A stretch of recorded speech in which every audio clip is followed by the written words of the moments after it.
It's the 15th annual session of the Board of Governors for the ECOWAS Bank for Investment and Development.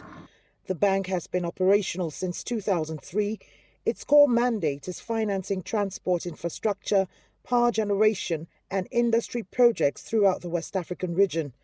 But lately, nearly all the countries meant to fund it have been struggling to keep their economies afloat. As such, most of the countries have not been remitting pledges to finance the bank. Nigeria, Africa's largest economy, for instance, is facing its worst recession in nearly 3 decades. But its finance minister, Kemi Adeosun, has now been appointed head of the bank. Finance ministers must endeavour to speak about the radical economic transformation that will no doubt take us on a path to a better life for all citizens in our community.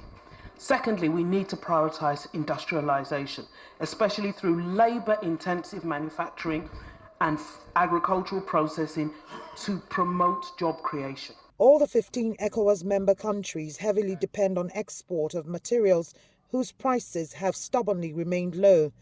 They're all talking economic diversification, but Adeosun plans to rally all finance ministers in the ECOWAS bloc to patronise funding the bank. It is time we all think seriously about empowering the bank in order for it to play the role that its founding fathers envisaged for it. And this will involve member countries making conscious efforts to endow the bank with the needed resources so that it can finance community projects and programs. In this regard, as chairman of the Board of Governors of the bank, I will be challenging every member country to ensure that we all live up to our individual and collective obligations to our bank. The ECOWAS Investment and Development Bank is once again repositioning itself to spur development in the West African region. Well, so far the bank has fallen below expectation in its development plan for 2016 to 2020. But it's currently negotiating loans with the Arab Development Bank, the Indian government, the China Development Bank and OPEC Development Fund.